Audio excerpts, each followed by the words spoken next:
సర్వాధికారియు నిరంతర స్తోత్రార్హుడు యేసుక్రీస్తు ప్రభువారి ప్రశస్త నామలో ఉదయకాలపు వర్తమానాల కొరకు ఎదురు చూస్తున్న మీ అందరికీ ఇమాన్యుయల్ మినిస్ట్రీస్ తరపున మా శుభాభివందనాలు తెలియచేస్తూ ఉన్నాను. క్రీస్తునందు మాకు అత్యంత ప్రియమైన దైవజనాంగమా, ఎలా ఉన్నారు? ఈరోజు అరుణోదయపు దినాన్ని లేచి ప్రార్థించుకున్నారా? తమ్ముడు, చెల్లి, మిమ్మల్ని గడిచిన రాత్రి కుటుంబ ప్రార్థన జరిగిందా? అవును, 2026 సంవత్సరం, ఈ నూతన సంవత్సరంలో కనీసం ఒక్కసారైనా బైబిల్ చదివి పూర్తి చేస్తాం అని తీర్మానం చేసుకున్నారే? బైబిల్ చదవటం ఎంతవరకు వచ్చింది? ఈరోజు కనీసం 2-3 అధ్యాయులైన దేవుని వాక్యాన్ని చదువుకున్నారా? మీ బైబిల్ చదవటం ఎంతవరకు వచ్చిందో కింద కామెంట్ బాక్స్లో రాయండి. అయ్యలారా, అమ్మలారా, దేవునితో బ్రతుకుదాం అని మనం చేసుకున్న తీర్మానం ఏ ఒక్కనాటికి సంబంధించింది మాత్రమే కాదు. మన భక్తి వారం రోజుల భక్తి కాదు, 40 రోజుల భక్తి కాదు, జీవితాంతం ఆ తీర్మానాన్ని కాపాడుకుంటూ మనం బ్రతకాలి. ఒకవేళ ఇంకా ప్రార్థన చేసుకోకపోతే ఈ వర్తమానం విన్న తర్వాతైనా కొద్దిసేపైనా ప్రభు సన్నిధిలో గడపండి. ఉదయం లేచినప్పుడు దేవుని సన్నిధిలో గడపకుండా గడప దాటి బయటికి వెళ్ళొద్దని మీ అన్నగా, మీ కుటుంబ సభ్యునిగా, మీ తోబుట్టువుగా బ్రతిమలాడుకుంటున్నాను. తప్పకుండా ప్రార్థన చేసుకొని మీ దినచర్య ప్రారంభించండి. మంచిది. మీలో అనేక మంది ప్రేరేపించబడి ఈ పరిచర్యకు మీరు కానుక పంపిస్తున్నారు. మీ అందరిని బట్టి ప్రభుని స్తుతిస్తూ ఉన్నాను. మరి ప్రాముఖ్యంగా రేపు మాసాంతర కూటం, ప్రతి నెల చివరి రోజు మనకు మాసాంతర కూటం ఉంటుంది. ఈసారి మాసాంతర కూటం శనివారం వచ్చింది. 28వ తారీఖు రాత్రి 8 గంటల నుంచి 12:30 వరకు మాసాంతర కూటం. మాసాంతర కూటంలో పాలుంది. అలాగే మార్చి 1వ తారీఖు ఆదివారం కదా, మార్చి నెల మొట్టమొదటి దినం పునరుద్ధానపు దినంతో ప్రారంభించే అవకాశం దేవుడిచ్చారు. మాసాంతర కూటం పునరుద్ధానపు ఆరాధన చూసుకుందురుకొని మందిరంలో ఉండటానికి అకామిడేషన్ కూడా ఏర్పాటు చేస్తాం. తప్పకుండా రండి. మంచిది. ఈ దినం ఓ ప్రాముఖ్యమైన వర్తమానం పరిశుద్ధాత్మ దేవుడు మన కొరకు సిద్ధపరిచారు. విందాం. ధనిక స్థితి. నీవే స్థితిలో ఉన్నావో గుర్తించకుండా చేసేది నీ ధనిక స్థితి. భక్తి జీవితంలో ఎంత దయనీయ స్థితిలోకి దిగజారిపోయావో, నీవు దిగజారిన స్థితిని గుర్తించకుండా చేసేది ఏదో తెలుసా? నీ ధనిక స్థితి. అదే బైబిల్లో చూస్తాం. ప్రకటన గ్రంథం చూడండి. ప్రకటన గ్రంథం చూడండి, 3వ అధ్యాయం. లవదోకియ సంఘాన్ని గురించి దేవుడు మాట్లాడుతూ 14వ వచనం నుంచి 18వ వచనం వరకు నాతో కలిసి 15వ వచనం తమ్ముడు, 16, 17 రైట్. లవదోకియ సంఘం గురించి దేవుడు మాట్లాడతాడు నాతో కలిసి. నీవు దౌర్భాగ్యుడవు, దిక్కుమాలిన వాడవు, దరిద్రుడవు, గుడ్డివాడవు, దిగంబరుడవునై ఉన్నావని ఎరుగక, నేను ధనవంతుడను, నేను ధనవృద్ధి చేసుకుని ఉన్నాను, నాకేమీ కొదువు లేదని చెప్పుకొనుచున్నావు. చాలు 17వ వచనం చూపించు తమ్ముడు, అట్లా ప్రక్కన పెట్టు. దేవుడు ఆ ప్రజల పరిస్థితి చెప్తున్నాడు. నా వైపు చూడండి. లవదోకియ సంఘంలో ఉన్న ప్రజల పరిస్థితి చెప్తున్నాడు. ఆ సంఘ పరిస్థితి ఏంటి? ప్రజలు ఆత్మీయంగా దౌర్భాగ్యులుగా ఉన్నారట, దిక్కుమాలిన వాళ్ళుగా ఉన్నారట, దరిద్రులుగా ఉన్నారట, గుడ్డివారిగా ఉన్నారట, దిగంబరులుగా బ్రతుకుతున్నారట. ఎంత భక్తిలో దిగజారిన స్థితిలో ఉన్నా ఆ దిగజారుడు తన వాళ్ళకి కనపట్ల. ఏమనుకుంటున్నారట? నేను ధనవంతుణ్ణి, ధనవృద్ధి చేసుకున్నాను, నాకు మొన్న ప్రమోషన్ వచ్చింది. చూడండి చూడండి చూడండి. భక్తి లేని ఒక ధనవంతుడు మందిరానికి వచ్చాడు. భక్తి లేని ఒక ధనవంతుడు మందిరానికి వచ్చాడు. భక్తి కలిగిన ఒక పేదవాడు మందిరానికి వచ్చాడు. భక్తి లేని ధనవంతుడు కోట్ల రూపాయల ఖరీదైన కారులో మందిరానికి వచ్చాడు. భక్తి కలిగిన పేదవాడు సైకిల్ దొక్కుంటూ ఆయాసపడుతూ మందిరానికి వచ్చాడు. ఈ ధనవంతుడు ఏమనుకుంటాడో తెలుసా? నేను ఈరోజు ఈ ధనిక స్థితిలో ఉండటానికి కారణం నా భక్తి, నా ప్రార్థన, నాలో మంచితనం చూశాడు, నేను దేవుని దృష్టికి యోగ్యునిగా కనపడ్డాను గనుకే నా దేవుడు నన్ను ఎట్లా ఆశీర్వదించాడు. వాడు చూడు, వాడి బుద్ధి సరైంది కాదు, అందుకని పేదోడిగా ఉన్నాడు. వాడి నడక సరైంది కాదు, అందుకని దరిద్రుడిగా ఉన్నాడు. నేను ఈ స్థితిలో ఎందుకున్నాను అంటే, గమనించండి, ఆ మందిరానికి వచ్చే అట్లాగని అందరూ ఇట్లాగే ఉంటారు అని నేను అనను సుమి. ధనిక స్థితిలో ఉన్న పరిస్థితి ఏంటంటే, ఆ ధనవంతుడు ఏం చేసినా ఇది తప్పురా బాబు అని చెప్పేవాళ్ళు ఉండరు. ఏం చేసినా ఇట్స్ రైట్. లోకంలో ఒక సామెత ఉంది కదా, జుట్టున్నమ్మ ఏ కొప్పేసినా అందంగానే ఉంటుందంట. విన్నారా ఈ మాట? జుట్టున్నమ్మ ఏ కొప్పేసినా అందంగానే ఉంటుందట. డబ్బులున్నవాడు ఏం చేసినా శబాషే అంటారు. విన్నారు ఈ మాట? డబ్బులున్నవాడు ఏం చేసినా శబాషే అంటారు. జుట్టున్నమ్మ ఈ జుట్టు తీసుకొచ్చి ముందు పెట్టింది అనుకోండి, సూపర్ అంటారు. ఈ జుట్టు తీసుకొచ్చి పక్కన పెడితే ఓ ఇంకా సూపర్ అంటారు. అసలు ఈ జుట్టు వెంట్రుకలన్నీ నేనంట, జుట్టున్నమ్మ ఏ కొప్పేసినా అందమే అంటారు కదా. డబ్బున్నవాడు ఏం చేసినా ప్రజలకు అందంగానే ఉంటుంది. కానీ నీ దిక్కుమాలిన స్థితి చెప్పేది నా దేవుడు. నీ దారిద్రపు స్థితి చెప్పేది నా దేవుడు. నీవెంత దౌర్భాగ్యపు స్థితిలో దిగజారిపోయావో, భక్తిలో ఎంత హీన స్థితికి నువ్వు వెళ్ళిపోయావో, నీ స్థితి ఉన్నది ఉన్నట్లుగా చెప్పేది నా దేవుడు. నిజమే. కొప్పున్నమ్మ అదే కదా, జుట్టున్నమ్మ ఏ కొప్పేసినా అందమైనట్టు చాలా సంవత్సరాల క్రితం చెప్పే కదా. అయ్యా మీ జూబిలీ హిల్స్ అయినా మీరు పురుషోత్తం గారు జూబిలీ హిల్స్ ఒకరోజు కృతజ్ఞత కోటానికి వెళ్ళాం. ఆయన మహాకోటీశ్వరుడు. చాలామంది పాస్టర్ గారుని పిలిచారు, వాళ్ళలో నేను కూడా వెళ్ళా. ఇది చాలా 1947లో జరిగిన సంగతి, ఈ మధ్యలో జరిగింది కాదు, చాలా సంవత్సరాల క్రితం జరిగిన సంగతి. రైట్. ఓ 10-15 మంది పాస్టర్ గారులు ఉన్నారు, ఓ 50-60 మంది ప్రజలు కూడా కూర్చున్నారు. వాళ్ళ మధ్యలో ఆ కృతజ్ఞత కోటం ఏర్పాటు చేసుకున్న ధనవంతుడు సాక్ష్యం చెప్తున్నాడు. దేవుడు నన్ను అన్ని విషయాల్లో బహుగా ప్రేమించాడు, బహుగా ఆశీర్వదించాడు. ఏ విచిత్రమో నాకు తెలియదు, కానీ దేవుడు నాకు ఇచ్చే వాటిలో అన్నీ నాకు 2 ఇచ్చుకుంటూ వెళ్ళిపోయాడు. దేవుడు తన మహాకృపను బట్టి 2 కార్లు ఇచ్చాడు. దేవుడు తన మహాకృపను బట్టి 2 ఎకరాల పొలం ఇచ్చాడు. దేవుడు తన మహాకృపను బట్టి 2 ఇళ్ళు ఇచ్చాడు. దేవుడు తన మహాకృపను బట్టి 2 భార్యలను ఇచ్చాడు. భార్యలనిచ్చే విషయంలో కూడా దేవుడు నాకు అన్యాయం చేయలా అని అంటంతో కింద కూర్చున్న ప్రజలు ఏం చేశారో తెలుసా? జుట్టున్నమ్మ ఏ కొప్పేసిన అందమే, వాడు 2-3 భార్యలతో తిరుగుతూ చర్చికి వచ్చిన వాడిని అనేవాడు ఎవడు ఉండడో. 2-3 భార్యలతో, ఇక ఆ మాట నేను చెప్పలేను, రంకు కార్యక్రమాలు జరిగించిన ఇంకా దిగజారి చెప్పలేను, మందిరం కదా. వాడు ఏం చేసినా వాడిని ఎవరేమనరు. ఎందుకో తెలుసా? వాడి ధనిక స్థితి వాడిని ఎవరు ఏమనరో అనకపోగా, వాడి ధనిక స్థితి వాడిని గుడ్డివాడిగా మార్చింది. అంటాడు దేవుడు, నువ్వు దరిద్రుడివి, దౌర్భాగ్యుడివి, గుడ్డివాడివి, దిక్కుమాలిన వాడివి, ఈ స్థితిలో ఉన్నావని నీవు ఎరుగక నీవేమనుకుంటున్నావు తెలుసా? మొన్ననే ఉప్పల దగ్గర ఎకరం పొలం కొన్నానండి. ఉప్పల దగ్గర ఎకరం పొలం కొన్నానండి. అరే మొన్ననే హైటెక్ సిటీ దగ్గర 2 బెడ్రూమ్ ఫ్లాట్ కొన్నానండి. నాలో నీతి లేకపోతే దేవుడు ఇవన్నీ ఇచ్చాడా? నాలో పవిత్రత లేకపోతే ఇవన్నీ ఇచ్చాడా అని అనుకుంటూ వాడు భక్తిహీనతలో బ్రతుకుతున్నా తన్ను తాను మోసపుచ్చుకుంటూ బ్రతుకుతాడు. అట్లాగనే అందరూ ధనవంతులు ఇలాగే ఉంటారు అని నేను అనను సుమి. దావీదు ధనవంతుడే, దిద్దుబాటు మనసు కలిగినవాడు. ఆమేన్. యోబు ధనవంతుడే, దిద్దుబాటు మనసు కలిగినవాడు. అబ్రహాము, ఇస్సాకు, యాకోబులు ధనవంతులే, కానీ దిద్దుబాటు మనసు కలిగిన వాళ్ళు. ధనంలో ఉన్న ప్రమాదం ఏంటో తెలుసా? అమ్మా, నీ ధనిక స్థితి నిన్ను గుడ్డిదాన్ని చేస్తుంది. దేవుడిచ్చిన భౌతికమైన వాటిని చూస్తా అతిశయపడతా. దేవుడు నాకు ఇన్ని ఎకరాల పొలం ఇచ్చాడు, ఇన్ని గృహాలు ఇచ్చాడు, ఎంత ఆస్తి ఇచ్చాడు. మొన్ననే మా ప్రాపర్టీ ఎంతో లెక్కేస్తే 150 కోట్లు వచ్చింది.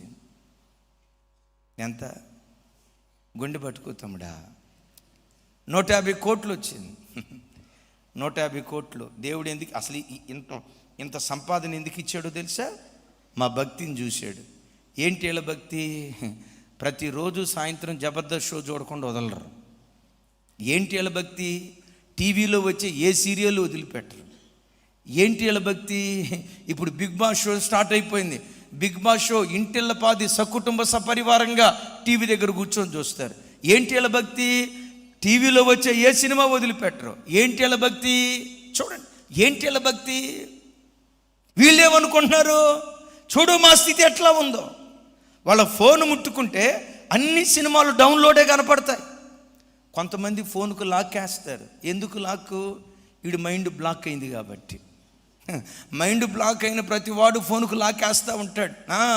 గమనించండి, అమ్మను ముట్టుకొనియడు, నాన్నను ముట్టుకొనియడు. కొంతమంది మహాతల్లులు భర్తను కూడా ముట్టుకొనియరు. పుణ్యాత్ములు ఉంటారు కొంతమంది. అట్టాడి తల్లులు ఎవరైనా ఉంటే చేతులు ఎత్తి గట్టిగా ఒకసారి హల్లెలూయా చెప్దాం. హల్లెలూయా.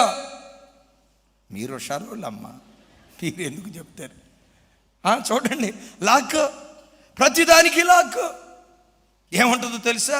పట్టు చీర కట్టుకొని మందిరానికి వచ్చి చూడు, ఆ తల్లి ఏమో తెల్ల చీర, 150 రూపాయలు 200 రూపాయల చీర ఆ తల్లి కట్టుకొని వస్తే గమనించండి, 20,000 రూపాయల చీర కట్టుకొని వచ్చి అంటది, దేవుడు నన్ను ఎందుకు ఆశీర్వదించాడో తెలుసా? ఏమనొద్దు, ఏమనుకోదు. దీని ఇంట్లో కనీసం ఒక్క పావు గంట అయినా మోకరించి ప్రార్థన చేయదాం. డబ్బును చూసి మురిసిపోద్ది, వెండి బంగారాలు చూసి మురిసిపోద్ది, సంపాదించిన ఆస్తిపాస్తులను చూసి మురిసిపోద్ది. ధనవంతులారా, భయంతో బ్రతకండి. నీ స్థితి నువ్వు గుర్తించకుండా చేసే ఆ దౌర్భాగ్యపు స్థితి ధనిక స్థితిలో ఉందన్న సంగతి గుర్తించు. ఆఖరి మాట చెప్తాను, చెవి గలవాడు వినుగాక. ఎందుకన్నా నీ మాట మీకు అర్థమైంది.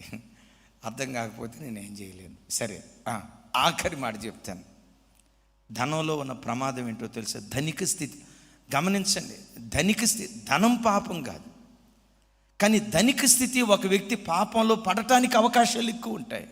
నంబర్ 1, ధనిక స్థితి దేవుని మరిచేటట్టు చేస్తుంది.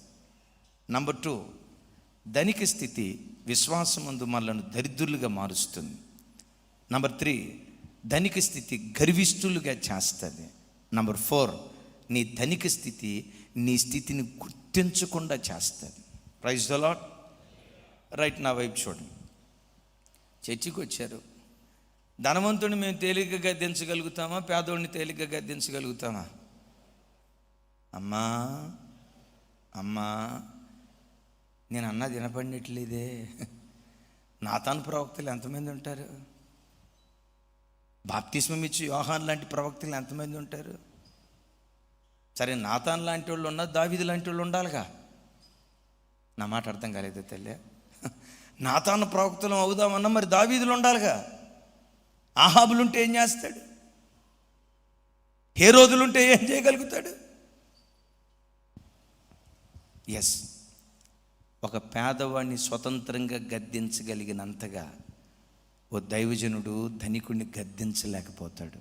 కారణం ఏంటో తెలుసా? వాడు అంగీకరించడనే భయం. తన పరువు మర్యాదలు పోగొట్టుకోవాల్సి వస్తుందేమో అనే భయం. ధనవంతులారా, భయంతో బ్రతకండి. ధనం ధనం ధనం ధనం ఇట్లా వింటూ వచ్చాం కదా. మీకు ఒక మాట తెలుసా? అసలు ధనాపేక్ష అనేది ఒక పిశాచి ఆత్మ. ధనం పిశాచి ఆత్మ కాదు. బాగా గమనించండి, ధనాపేక్ష అనేది ఒక పిశాచి ఆత్మ. ధనాపేక్ష అనేది ఒక పిశాచి ఆత్మ. గమనించండి, ధనం సంపాదించి ఆయన ఉన్నాడు అనుకోండి, ఏమీ లేని స్థితిలో నుంచి కొంచెం దేవుడు లేవనెత్తాడు అనుకోండి. ఒక 10 కోట్ల రూపాయలు ఆస్తి ఇచ్చాడు. చాలే ప్రభా, 10 కోట్ల రూపాయలు ఇచ్చావు, నీకు స్తోత్రం.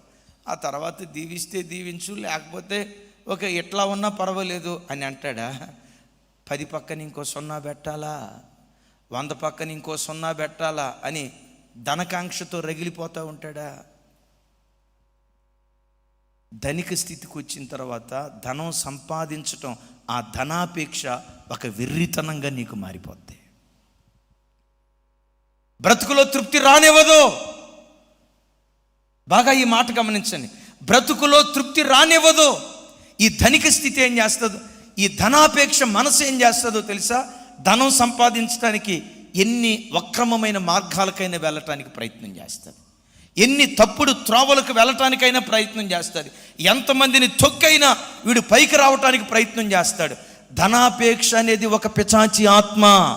ధనం సంపాదించడం తప్పు కాదు, ధనాపేక్షతో బ్రతకటం మాత్రం అది దురాత్మ అని ప్రభు పేరిట నేను మనవి చేస్తున్నాను. ధనం కలిగిన వాడికి ధనం మీద ఎంత అపేక్ష ఉంటుందో ఒకసారి నా వైపు చూడండి. ఏమనుకోవద్దు, నా వైపు చూడండి. పేదోడు నమ్మకంగా దశంభాగం ఇస్తాడా? ధనవంతుడు నమ్మకంగా దేవునికి దశంభాగం ఇస్తాడా? అరే ఇవన్నీ భలే కరెక్ట్గా చెబుతున్నారమ్మా.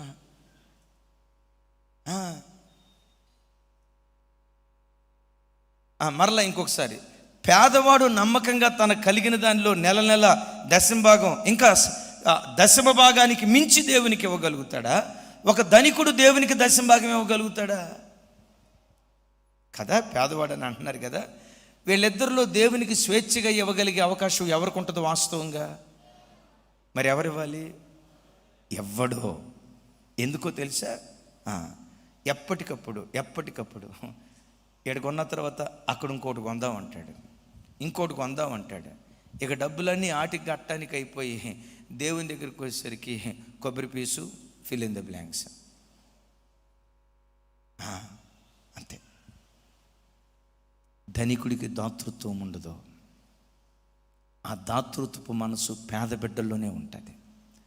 ధనికుడు ఏ కాడికి మిగిల్చుకోవటానికి చూస్తాడు, దాచుకోవటానికి చూస్తాడు, ఇంకా ఇంకా ఇంకా ఇంకా వెళ్ళాలని చూస్తాడు. కానీ తన కలిగిన దానిలో దేవునికి వెదజల్లాలి ఆ మనసు కొంతమంది ధనవంతుల్లో ఉండదు, కొంతమందిగా ఎక్కువ శాతం ధనవంతుల్లో ఉండదు. అందుకని ప్రభు బిడ్డలారా, ధనాపేక్ష అనేది ఒక దురాత్మ. ఈ దురాత్మ ఏం చేస్తుందో తెలుసా? నా వైపు చూడండి.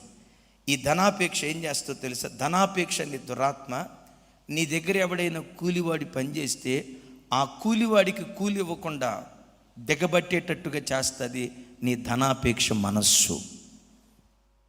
ఎస్, నా వైపు చూడండి. ఒక ఇల్లు కట్టుకుంటున్నావు, ఆమెన్, హల్లెలూయా. నా వైపు చూడండి, హల్లెలూయా. దేవుడు అప్పటికి 2 ఇళ్ళు ఇచ్చాడు. దేవుని కృప ఇప్పుడు 3వ ఇల్లు కట్టుకుంటా ఉన్నావు.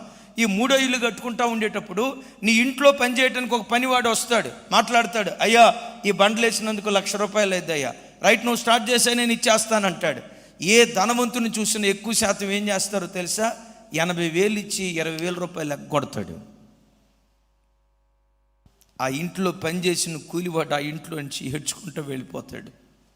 అయ్యా ఆ 80,000 రూపాయలు నాకు పెట్టుబడికి అయిపోయిందయ్యా, ఆ 80,000 రూపాయలు నా దగ్గర పనిచేసిన కూలి వాళ్ళకే ఇవ్వటం అయిపోయిందయ్యా, ఇక నాకంటూ మిగిలేది ఏదైనా ఉన్నదంటే ఆ 20,000 కదా అయ్యా అయ్యా అయ్యా అని ఏడుస్తూ ఉంటే ఈ ధనగర్వం చేత ధనవంతుడు నోరు జారుతాడు. రేయ్ నీకు దిక్కున్న చోట చెప్పు, పోలీస్ స్టేషన్కి వెళ్తావా?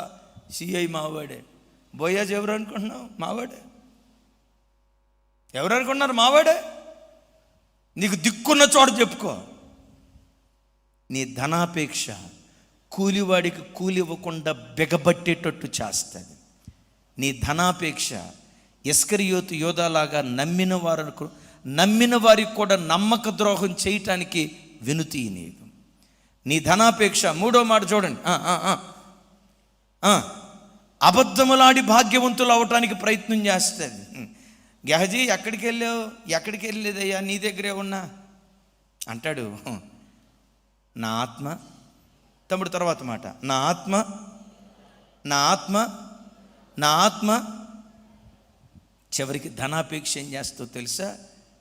తిమోతి పత్రికలో అంటాడు, ఒక వీడియో చూపిస్తాను చూడండి, ఒక చిన్న వీడియో. ధనం సంపాదించండి వద్దు అని అన్నాను. ధనాపేక్షతో ఎప్పుడు బ్రతకండి.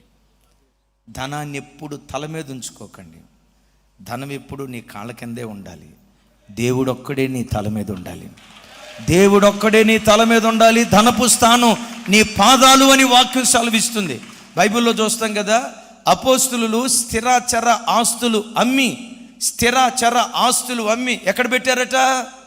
చెప్పాలి, ఎక్కడ పెట్టారట? అపోస్తుల పాదాల దగ్గర పెట్టారు. హల్లెలూయా. ఎందుకో తెలుసా? ఆదిమ సంఘం ధనాన్ని తృణప్రాయంగా ఎంచింది. ఆదిమ సంఘం ధనాన్ని పెంటగా ఎంచింది. ధనానికి ఇచ్చిన స్థానం పాదాలు. వాళ్ళ తలల మీద దేవుని అభిషేకం ఉండేది. ధనాపేక్ష నీకుంటే తమ్ముణ్ణి మోసం చేయటానికి కూడా వెనకాడం. ధనాపేక్ష నీకుంటే తోడబుట్టిన అక్కను, తోడబుట్టిన అన్నను, తోడబుట్టిన తమ్ముణ్ణి నిలువన నైవంచన చేయటానికి కూడా వెనుకాడు. మోసం చేయటం, నైవంచన చేయటం కాదండి, చివరికి హత్య చేయటానికి కూడా ధనాపేక్ష వెనకాడనేది. ఈ మధ్య జస్ట్ ఒక వారం రోజుల క్రితం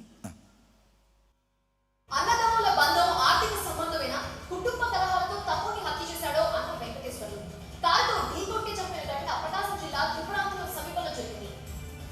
చూడండి తల్లి, హత్యకు ముందు ఇంటి దగ్గర గొడవ జరిగింది. ఆస్తి విషయంలో అన్నదమ్ములు ఘర్షణ పడ్డారు. వారిద్దరికి సర్ది చెప్పి పంపించారు పెద్దవాడు. అక్కడి నుండి నడుచుకుంటూ వెళుతున్న తమ్ముడిని కారుతో వేగంగా వచ్చి ఢీకొట్టాడు అన్న వెంకటేశ్వర్లు. నడి రోడ్డుపై రక్తం ఓడి స్పాట్ లోనే చనిపోయాడు తమ్ముడు. రక్త సంబంధాన్ని కూడా మరిచిపోయి అతి కిరాతకంగా ప్రవర్తించిన వెంకటేశ్వర్లు నేరుగా పోలీస్ స్టేషన్ వెళ్ళాడు. తమ్ముడిని మర్డర్ చేశానంటూ లొంగిపోయాడు.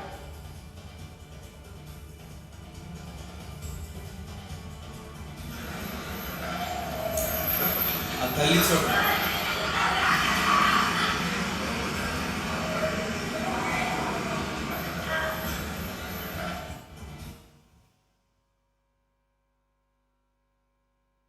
ఎవరు చెప్పారు?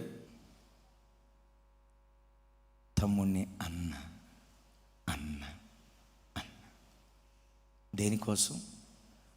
తుప్పు పట్టిపోయే వెండి బంగారాల కోసం.